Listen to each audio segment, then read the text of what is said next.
오늘 저는 로마서 12장 11절로 13절의 말씀을 가지고 삶을 행복하게 하는 신앙 열정이란 제목으로 은혜의 말씀을 나누고자 합니다. 하나님께서는 믿는 자들이 항상 행복 안에 살기를 원하고 있습니다. 성경에 보면은 믿음 안에서 행복한 삶이라는 것은 환경이 좋은 조건에서 오는 것이 아니라 하나님과 관계에서 온다, 즉 좋은 관계에서 온다고 말씀하고 있습니다. 하나님과 좋은 관계가 있는 사람에게 나타난 특징이 있는데 하나님을 사랑하는 열정이 있어요. 뿐만 아니라 또 교회 봉사하는 신앙 열정이 있는 것을 보게 됩니다. 아시다시피 불은 강하게 타오를 때 강한 빛을 발하고 또 따뜻함을 전하게 됩니다. 그러나 불이 꺼져버리면 어둠과 차가움만 남게 되는 것이죠. 자, 신앙도 마찬가지예요. 우리 안에 불이 있으면, 열정이 있으면 예배 드리는 것이 기쁘고 기도가 즐겁고 교회 안에서 봉사하고 섬기는 것이 행복하고 어려운 가운데서 소망을 가지고 힘있게 살아가는 것을 보게 됩니다. 사도 바울은 오늘 본문에 우리의 믿음을 행복하게 하는 신앙생활의 열정에 대해서 말씀하고 있는데요. 오늘 이 말씀을 들으면서 내 신앙의 열정은 지금 타오르고 있는가? 그리고 나는 하나님 안에서 참된 행복을 누리고 있는가를 점검하면서 우리의 삶을 행복하게 하는 신앙 열정을 회복하는 저와 여러분 되시기를 예수님의 이름으로 축원합니다. 크게 아멘 합시다. 첫째로 우리의 삶을 행복하게 하는 신앙 열정은 부지런하여 게으르지 말고 열심을 품고 주를 섬기라, 이렇게 말씀을 하고 있어요. 오늘 본문 로마서 12장 11절 그 자체가 이 말씀입니다. 시작. 부지런하여 게으르지 말고 열심을 품고 주를 섬기라, 이렇게 말씀하고 있죠. 여러분, 부지런하다 그 말은 무슨 의미가 될까요? 바쁘게 움직인다 그럴까요? 아니고요. 사실은 하나님께서 나에게, 즉 각자에게 맡겨진 그런 사명에 대해서 최선을 다하는 태도, 다시 말해서 책임을 완수하는 태도가 부지런하게 움직인다라는 의미를 가지고 있어요. 반대로 게으름이란 해야 할 일을 하지 않고 미루는 것을 말합니다. 이것은 하나님께 대한 사랑과 신앙의 열정이 식어진 상태를 이렇게 게으름이라고 표현을 하고 있어요. 여러분, 여기서 우리가 하나님을 향한 사랑과 또 하나님의 일에 대해서 우리가 자꾸 미루게 된다면은요, 우리의 신앙 열정이 식어졌다는 사실을 점검해야 돼요. 또 우리가 하나님 일을 미루게 된다, 이것은 바로 성령의 불이 꺼졌다, 영적인 신호이기도 하죠. 우리가 하나님 일을 직접 하지 않고 자꾸 미룬다, 바로 기도의 불이 꺼졌다고 하는 그런 의미가 여기에 있는 것입니다. 사실 우리 안에 신앙의 열정이 타오르게 되면 누가 말하지 않더라도 날마다 성령 충만을 사모하고 성령의 능력으로 살기를 원하는데요. 자, 믿으시면 손들고 아멘 하실까요? 신앙 열정의 불이 우리 가운데 회복되게 되면 하나님을 기쁘게 예배하고 열심히 기도합니다. 뿐만 아니라 하나님 말씀을 우리가 열심히 듣고 깨달은 것을 실천하는 영적 실천의 능력이 우리 가운데 임하게 되죠. 더 나아가 신앙의 열정이 우리 가운데 회복되게 되면 하나님의 십자가의 은혜에 감격하고 또 감동해서 자발적으로 교회 안에서 봉사하면서 이러한 행복한 삶을 일상의 삶에서 지속되게 된다는 사실을 우리에게 가르쳐주고 있습니다. 그래서 사도 바울은 이러한 행복한 삶을 살기 원한다면 게으르지 말고 열심을 품고 하나님을 섬기라고 말씀을 하고 있는 거예요. 여러분, 게으르다는 것은 자꾸 미룬다라는 의미를 가지고 있다고 이야기했습니다. 그런데요, 여기서 또 다른 의미가 있어요. 나태하게 행동하다. 자꾸 나태해지는 거예요. 옛날에 열심히 했고 부지런했는데 자꾸 나태해지는 거예요. 뭔가 내 속에 열정이 식었다 그 말이거든요. 뿐만 아니라 어떤 일을 맡았을 때 귀찮게 생각하는 거예요. 옛날에는 주님의 일을 하면 너무나 발벗고 나섰죠. 모든 일이 맡겨주세요, 내가 열심히 하겠습니다, 그렇게 한 적이 있잖아요. 그런데 어느 순간부터 하나님 일이 귀찮아져요. 기도하러 나오고 나면 귀찮아져요. 예배 나오고 나면 귀찮아지는 거예요. 자, 이런 모든 귀찮음이 결국 하나님에 대한 사랑이 식어졌다는 영적 신호다 그 말이죠. 더 나아가 구원의 감격과 십자가의 은혜, 구원의 가치가 내 안에서 식어졌다는 증거가 바로 귀찮게 되는 우리의 신앙에서 발견할 수가 있다 그 말인 것입니다. 그러므로 우리가 신앙의 열정을 품고 회복되는 사람은 주님의 섬김에 있어서 늘 감사하게 하나님께 섬기는 은혜가 있게 될 줄로 믿습니다. 열정 회복되면 모든 일에 대해서 긍정적으로 생각합니다. 뿐만 아니라 열심히 묵고 주님을 섬기는 사람은 박해와 고난과 어려운 환경을 이겨내는 영적 능력이 있습니다. 이런 사람은 하나님을 섬김에 있어서 영적인 기쁨과 행복과 축복을 누릴 수가 있다는 사실을 우리에게 말씀을 하고 있어요. 근데 말이죠, 게으르지 않고 열심을 품고 섬긴다는 것이 저절로 될까요? 절대 그러지 않아요.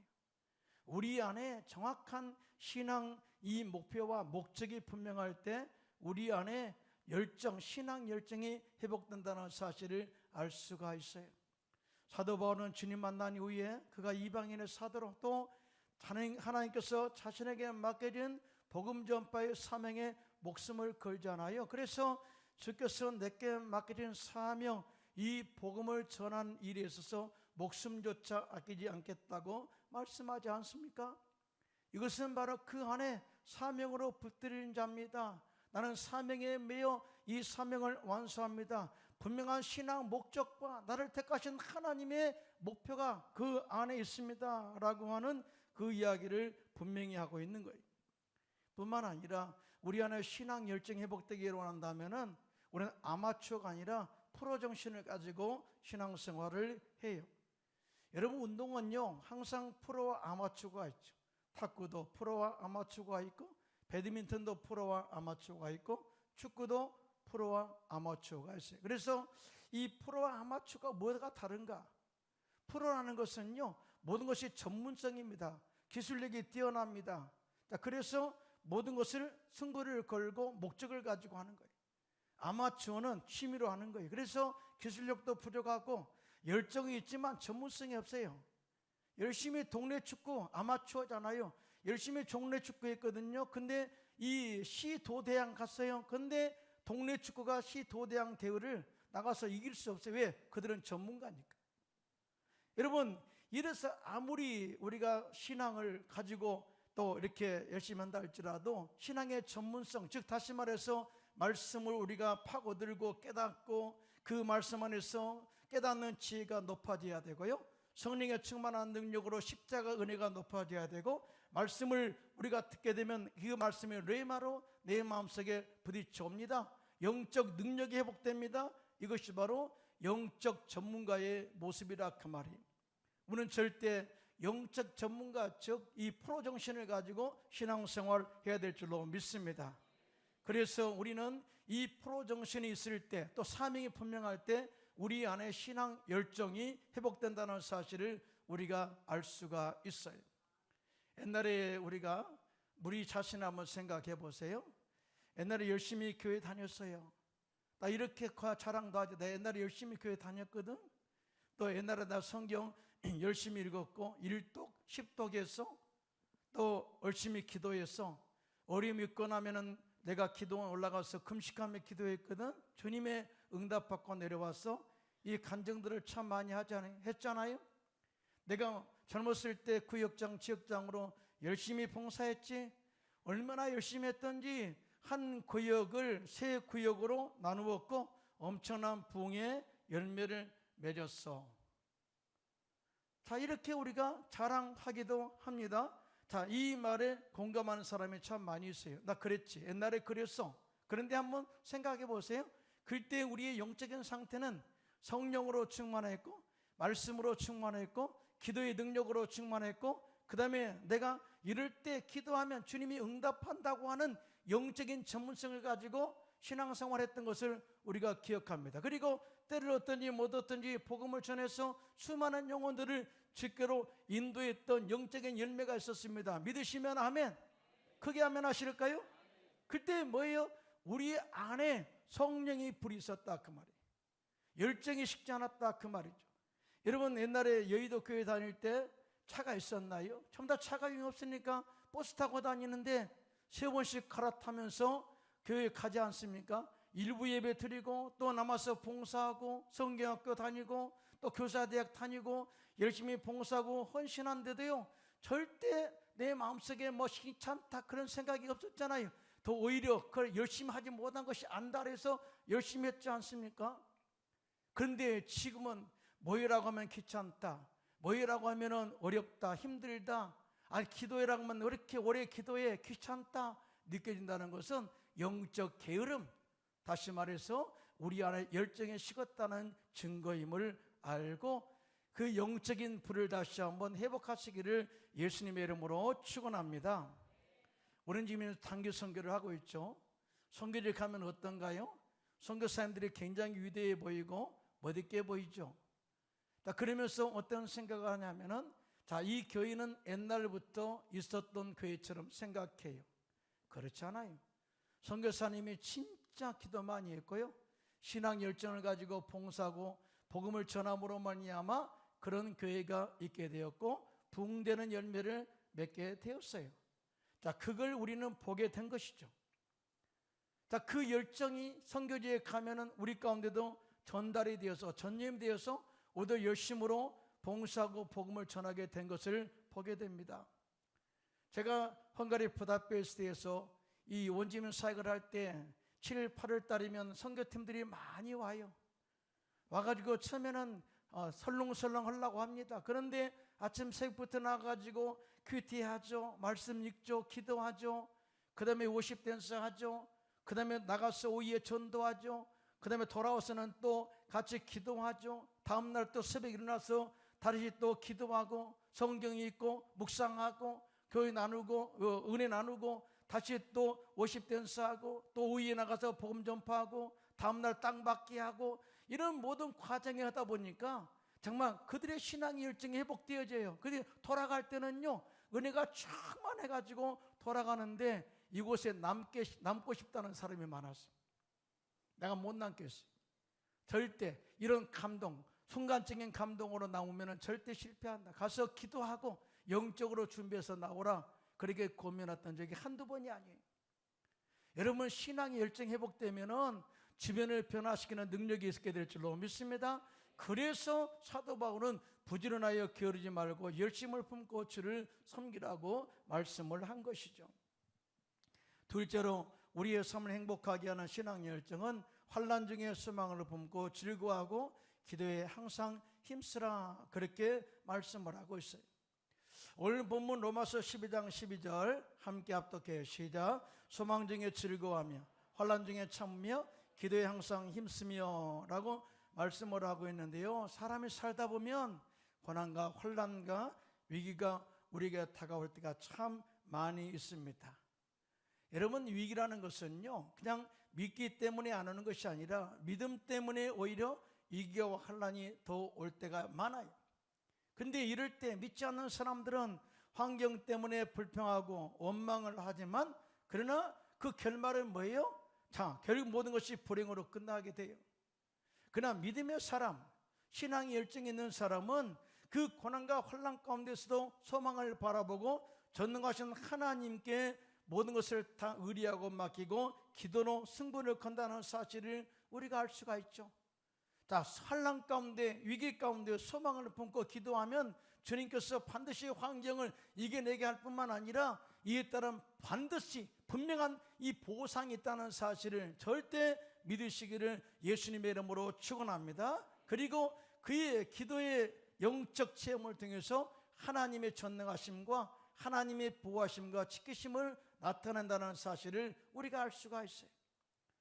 다니엘서 6장에 보면 파사 왕국의 다리오 왕이 전국에 200명의 고관을 세우고 전국을 다스리게 했어요. 그리고 그 위에 3명의 총리를 세우는데 그 가운데 한 명이 다니엘이었어요. 성경에 보면 다니엘은 마음이 민첩하고 지혜가 뛰어난 자였다. 그래서 다리오 왕은 다니엘을 총리 셋 가운데 제일 위에 두어서 온 나라를 다스리도록 했습니다. 이렇게 되자 자, 그 나라의 관리들이 다니엘을 시기하기 시작합니다. 그래서 어떻게 하면 다니엘을 제거할까? 그래서 허물을 찾기 시작했는데 그의 일상의 삶 속에서는 다니엘의 허물을 발견하지 못했습니다.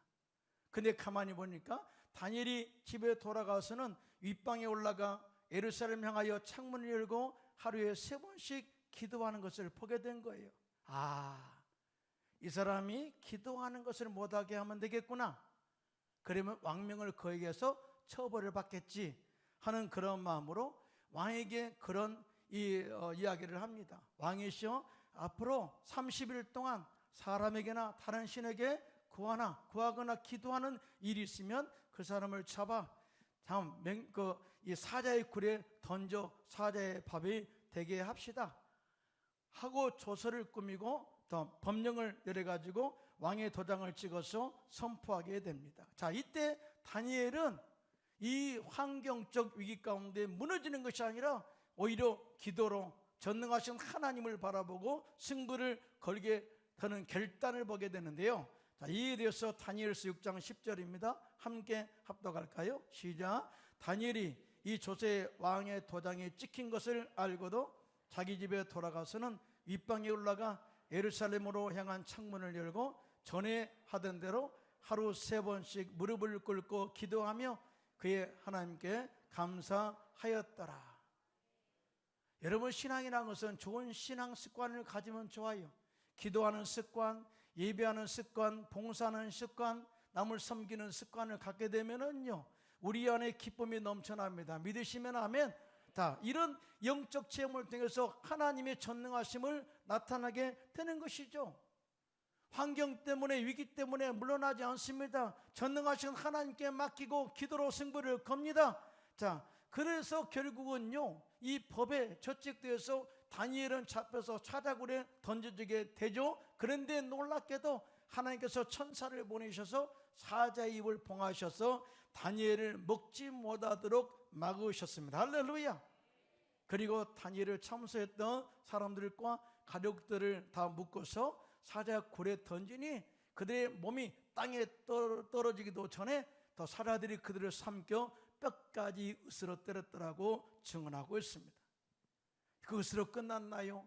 다리오 왕이 전국에 조서를 내립니다. 내 나라, 내 관할 아래에 있는 사람들은 다니엘을 하나님 앞에 두려워 떨지니라. 그리고 그는 살아계신 하나님이시요 영원히 변하지 않으실 것이며 그의 나라는 멸망하지 않고 영원할 것이다. 그 다음에 그 권세는 무궁할 것이며 그는 구원도 하시며 건져내기도 하시며 하늘에서든지 땅에서든지 이적과 기사를 행하시는 이로써 다니엘을 구원하여 사자의 입에서 벗어나게 하였음이라 하였더라고 다니엘서 6장 26절 27절에 그렇게 선포하였습니다. 할렐루야.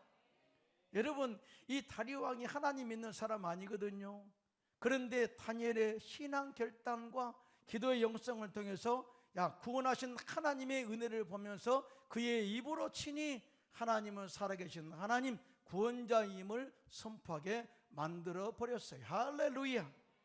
다니엘이 전도한 거 아니거든요. 그의 삶의 결단과 기도의 영성을 통해서 하나님의 살아계심을 증거한 사람이 되었다. 그것으로 끝났나요? 다니엘의 삶은 그 뒤에 형통했음을 증언하고 있는데요. 다니엘서 6장 28절에 이렇게 말씀합니다. 시작. 이 다니엘이 다리오 왕 시대와 바사 사람 고리스 왕 시대에 형통하였더라. 여러분, 고리스 왕이 누굽니까? 이스라엘 백성들을 고국으로 돌아가라 선포한 왕이죠. 그러니까 다니엘이 신앙에 그들을 자유케 하는 데 영향을 미쳤다는 것을 우리가 암묵적으로 볼 수 있어요.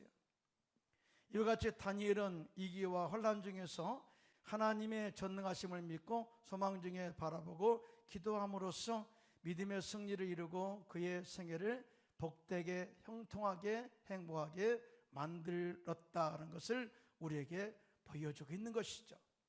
우리의 삶에도 환경적인 어려움으로 인해서 다니엘과 같은 사자굴의 위기와 혼란이 찾아올 때가 많아요. 질병으로 인한 위기의 사자굴, 경제적 어려움으로 인한 위기의 사자굴, 가정의 문제로 인한 위기의 사자굴이 우리의 신앙을 위협하고 두려워할 때, 이럴 때 절대 뒤로 물러가 침륜에 빠진 것이 아니라 다니엘처럼 기도로 승부를 거시기를 예수님의 이름으로 축원합니다. 하나님께서 위기에서 우리를 건져주실 뿐만 아니라 하나님의 살아계심을 우리의 기도를 통해서 나타나게 될 줄로 믿습니다. 그래서 사도 바울은 오늘 본문에 소망 중에 즐거워하며 환난 중에 참으며 기도에 항상 힘쓰라, 이렇게 말씀을 하고 있어요. 여러분, 오늘 본문에 고난과 환난 중에 소망을 가지고 기도하라는 것은 우리의 믿음의 수준을 좀 높여라, 그 말이에요. 믿음의 수준이라는 것은 환경을 보고 우리가 신앙생활을 하는 것이 아니다, 그 말이에요. 우리의 믿음의 기준이 딱 있습니다. 십자가입니다. 십자가. 믿으시면 아멘. 크게 아멘 하시네. 십자가에서 우리의 모든 죄를 사하신, 영적으로 죄로부터 자유케 하신 그 믿음 안에서 우리가 서야 된다. 뿐만 아니라 예수를 믿음으로 말미암아 우리의 삶 속의 저주가 끊어지고 아브라함이 복이 임한 것을 우리가 믿어서 그 안에 내가 잘됨을 가지고 살아야 된다. 더 나아가 우리의 모든 질병은 예수님께서 이미 십자가에서 채찍에 맞음으로 치료했으니 나는 영육간에 강건한 사람이다. 이 믿음의 기준을 가지고 늘 우리의 믿음의 수위를 높여야 된다, 수준을 높여야 된다라고 하는 영적인 의미가 있어요. 뿐만 아니라 또 다른 의미는 기도의 수준을 높여라, 그런 의미가 있어요. 우리가 신앙 성장이라는 말을 많이 하잖아요. 근데 어린이와 성숙한 사람의 차이는 뭘까요? 어린이는 뭐예요? 절대 자기만을 생각해. 그래서 어머니에게 주세요 안 주면 울고 떼부립니다. 이게 어린이에요. 그러나 신앙 성장을 이룬 성숙한 사람은요, 남을 헤아릴 줄 알아요. 상대방을 이해합니다. 뿐만 아니라 실적으로 모든 것을 아름답게 조화 있게 만들어가는 지혜가 있습니다. 이것이 바로 기도의 수준을 높이는 것을 말합니다. 사도 바울은 항상 소망을 가지고 기도함으로써 이 많은 박해와 환난을 이기고 승리한 것을 다음같이 고백을 하고 있는데요. 로마서 5장 3절 4절입니다. 시작. 다만 이뿐 아니라 우리가 환난 중에도 즐거워하나니 이는 환난은 인내를, 인내는 연단을, 연단은 소망을 이루는 줄 암이라, 이렇게 말씀을 하고 있어요. 여러분, 초대교회가 우리가 신앙 생활할 때 편안할 것이다 생각한 적이 있을지 모르겠어요. 여러분, 우리가 이 나라, 이 민족 대한민국에서 신앙생활을 한다는 것은요, 은혜 중에 은혜요, 복 중에 복인 줄로 믿습니다. 선교 제한족에 가보면요, 이름도 못 꺼내요. 이번에 인도네시아 다녀온 사람도 있고, 간 사람 있고, 말레이시아도 있죠. 말레이시아도 무슬림 지역입니다. 매 시간마다 막 나오죠. 또 인도네시아도 매 시간마다 막 나옵니다. 그건 뭐예요? 자, 무슬림이다. 우리나라는 무슬림 국가라는 거예요. 그러니까 여기서 예수 이야기하면 잡아가. 여러분, 튀르키예에서는요, 실적으로 복음 전하다가 감옥에 들어간 선교사님이 있었는데, 이유가 뭐냐? 네가 이 자리에서 서서 복음을 전했기 때문에 땅 점유죄래요. 땅 점유죄가 있어요. 네가 이 땅을 그냥 돌아다니면서 밟으면 괜찮은데 네가 이것을 10분 동안 1시간 동안 점유하고 있었다, 다른 사람의 자유를 뺏었다 해가지고 딱 점유죄로 들어간 적이 있어요. 진짜 그래요. 이렇게 선교 제한구역, 실제로 유대인들 가운데 복음을 전할 때 유대인들이 예수 믿는 사람들을 박해했거든요. 매를 쳤거든요. 고통당했습니다. 심지어 십자가에 달려 죽어 그렇게 순교하는 사람도 있었죠.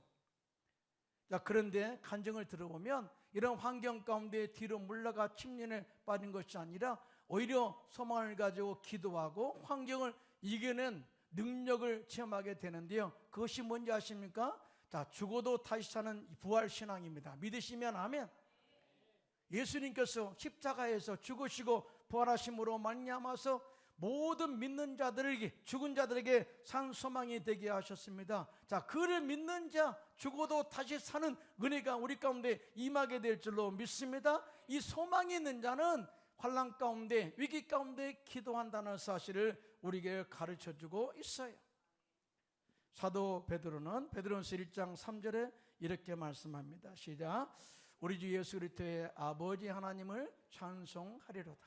그의 많으신 긍휼대로 예수 그리스도를 죽은 자 가운데서 부활하게 하심으로 말미암아 우리를 거듭나게 하사 산 소망이 있게 하시며. 여러분, 소망은 죽은 것이 아니에요. 소망이라는 것은 살아있다, 또 미래라는 것은 희망이 있다. 그래서 하나님은 내가 너에게 말한다. 나는 미래와 희망이다. 그래요. 미래와 희망이다. 나는 너희가 이 바벨론에서 영원히 죽기를 바라지 않아. 나는 너희를 끌어낼 거야. 소망 가운데 너희들을 구원할 거야. 예루살렘으로 돌려보낼 거야. 그래서 나는 미래와 소망이다 라고 이렇게 말씀을 하고 있습니다. 자, 이렇게 이 죽으셨다가 부활하심으로 말미암아 산 소망을 주신 예수님을 우리의 믿음의 푯대로 삼고 우리의 삶 가운데 어떤 위기와 환난 가운데서도 절대 뒤로 물러가지 말고 기도해서 믿음의 승부를 걸어서 환경을 거뜬하게 이겨내는 저와 여러분 되시기를 예수님의 이름으로 축원합니다. 셋째로, 우리의 삶을 행복하게 하는 신앙의 열정은 성도들의 쓸 것을 공급하며 사랑과 행복을 나누기를 힘쓰라, 이렇게 말씀을 해요. 오늘 보면 로마서 12장 13절입니다. 시작. 성도들의 쓸 것을 공급하며 손 대접하기를 힘쓰라, 이렇게 말씀을 하고 있는데요. 이 초대교회는 진짜 많은 박해가 있었지만은 그 안에서, 공동체 안에서 행복함을 누리는 공동체였습니다. 자, 그들은 성령으로 충만하게 되자 예수님의 십자가의 희생과 사랑을 체험하게 되죠. 구원의 감격을 체험하게 되죠. 그러면서 자기의 모든 재산을 팔아, 소유를 팔아서 사도들에게 가져옵니다. 사도들은 어려운 사람들에게 그걸 나눠줌으로 말미암아서 교회 안에 서로 행복한 은혜가 넘쳐나게 됩니다. 그러면서 교회는 큰 부흥을 이루게 되었죠. 자, 그런데 이 모든 이 첫 번째 원인이 뭐냐? 이런 모든 것들이 성령으로 충만할 때, 십자가의 은혜를 깨달았을 때 누가 요구하지 않았지만은 스스로 자발적으로 이렇게 이 섬김의 행동이 나타났다는 사실을 우리에게 가르쳐주고 있어요. 여러분, 신앙이라는 것은 우리가 배워서 성장한다 할 수도 있겠지만 그렇지 않고요, 성령 충만할 때 성령이 우리 가운데 임하셔서 십자가의 은혜를 깨닫게 해주시고 섬김을 스스로 할 수 있도록 이끌어간다는 사실을 믿으시면 손들고 아멘 하시기 바랍니다. 이것이 우리 스스로, 내 스스로 일어나는 그런 영성이 뭐냐? 우리 안에 성령으로 채워야 돼. 성령, 말씀으로 채워야 되고요, 십자가의 은혜로 채워지면 나를 구원하신 희생적 주님의 은혜를 우리가 체험하게 되면 나도 희생하면서 그 안에서 행복을 누리게 된다는 사실을 경험하게 돼요. 여러분, 행복이란 뭔지 아십니까? 더 나눌 때 더 풍성해지는 거예요. 우리 안에 더 나누면, 이 옛날 것을 나누게 되면 새로운 것으로 채워지는 은혜가 있습니다. 이것이 풍성하게 되는 하나님의 은혜죠. 믿으시면 아멘 하시기 바랍니다. 여러분, 팔레스타인 지역이 비옥한 땅입니까? 제가 2000년도에 이스라엘을 간 적이 있어요. 성지순례 갔거든요. 근데 차를 타고 다니면서 깨달은 게 뭐냐? 참 이스라엘 땅은 척박한 땅이다. 차를 타고 가는데 이 가이드가 하는 말이, 저기 양들이 많습니다. 저기에 양들이 있다는 것은 오아시스가 있다는 것입니다. 그래. 거기서 양들을, 목자가 양을 치고 물을 마시게 하고 그 다음에 주변에 있는 그런 풀들을 먹게 하는 그런 그 모습을 봤는데요, 척박했어요. 우리나라는 풀이 무성하잖아요, 그죠? 근데 그 땅은 풀이 없는 거예요. 그리고 갈릴리 바다, 갈릴리 호수를 갔죠. 갈릴리 호수 가니까 그 물이 깨끗하고 맑고 파도가 치고 그 다음에 어부가 또 이 토막을 던지는 것을 보았고요, 또 새들이 날아와 깃들고, 또 그 다음에 주변에 식물이 무성하고 나무에 많은 열매가 맺어 있는 것을 보았습니다. 그리고 사해 바다도 간 적이 있어요. 사해 바다에 가니까요, 거기는 진짜 이 사해 바다는 지면보다 더 낮은 곳에 있기 때문에 물이 요단강을 통해서 갈릴리 호수에 보내는 그 물을 요단강을 통해서 받잖아요. 그러면 다른 곳으로 보낼 수가 없어요. 그래서 가둬둡니다. 담수가 된 거예요. 자, 결국은 그 물이 햇빛에서 증발되게 되면은 이 물이 소금이 되는 거죠. 소금이. 그래가지고 소금기둥도 있고, 얼마나 짠지요. 사람이 그 속에 들어가잖아요. 다 물을 이렇게 들어가면 여기 딱 허리까지 차면 저절로 떠요. 그냥 떠. 그러니까 내가 헤엄을 칠 줄 몰라도 수영을 할 수 있는 데가 사해예요. 그러나 그거는 식물이 살지 않아요.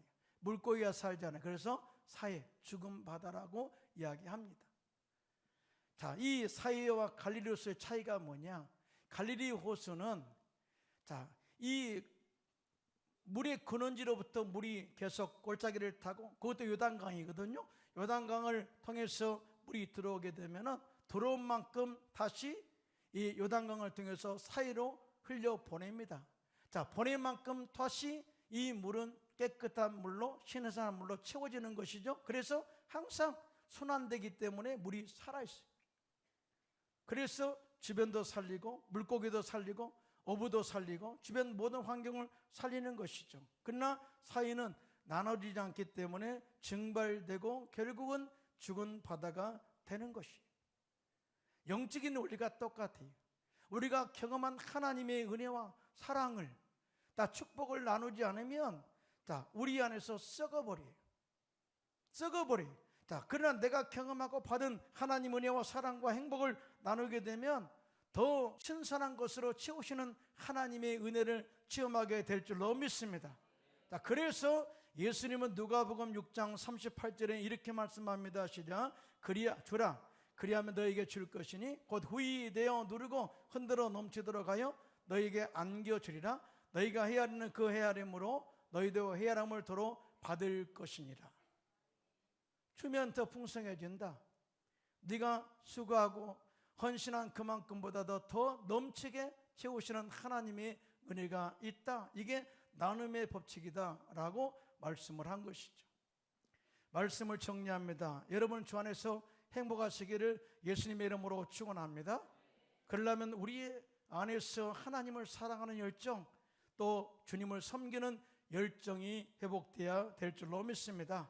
그리고 어떠한 환난 가운데서도 소망을 품고 기도의 영적 승리를 체험하고 내가 경험한 사랑과 행복을 나누면서 더 풍성한 은혜로 가득 채워지는, 행복으로 채워지는 저와 여러분 되시기를 예수님의 이름으로 축원합니다.